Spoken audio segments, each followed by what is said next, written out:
நமஸ்காரம். நம்ம ராசி பலம் பலவீனம்லாம் இப்போ பார்க்குற ராசி சிம்ம ராசி.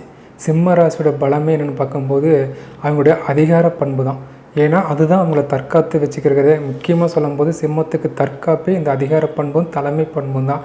எதையும் துணிச்சலாக முடிவெடுக்கிறது, துரிதமாக முடிவெடுக்கிறது, ஒரு கூட்டத்தை பாதுகாக்கிறது, தன் குடும்பத்தை பாதுகாக்கிறது, இந்த மாதிரி தலைமை பண்பு அதிகமாக இருக்கிற பலமுள்ள ராசி சிம்ம ராசி. இவங்க பலவீனம் அப்படின்னு பார்க்கும்போது அதிகப்படியான நம்பிக்கை தான். சீக்கிரம் ஒருத்தர் நம்பிடுவாங்க. அவங்க அதாவது 12 ராசியிலேயே நம்பிக்கை துரோகம் அதிகமாக அனுபவிக்கிற ராசி சிம்ம ராசி தான். அது இயல்பாகவே இந்த ராசிக்கு இருக்குது. காரணம், உங்களுக்கு 6ஆம் அதிபதியாக உங்களுக்கு சனி வரனாலையும் உங்களுக்கு கீழே இருக்கிற ஆட்கள் மூலயமாவே உங்களுக்கு நம்பிக்கை துரோகம் அடிக்கடி நிகழும். அந்த மாதிரி அமைப்புள்ள ராசி. அப்போது இங்கே என்ன செய்யலாம், அவ்வளோ சீக்கிரம் முழுசாக யாரையும் நம்பிடக்கூடாது.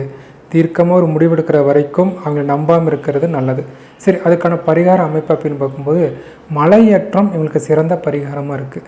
அதே சமயம் மலையேற்றம் எல்லாராலையும் போக முடியும் இல்லையா?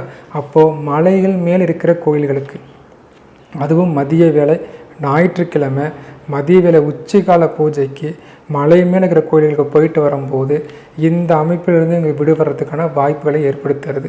முடிஞ்சவங்க மலையேற்ற பயிற்சி கூட ஏற்படலாம். மலையேற்ற பயிற்சி இப்போ சிறு வயதில் இருக்கிறீங்களா, மலையேற்ற பயிற்சி இப்போது நிறைய பேர் கலந்துக்கிறாங்க இல்லையா? அந்த மாதிரி கலந்துக்கிறவங்க கலந்துக்கலாம்.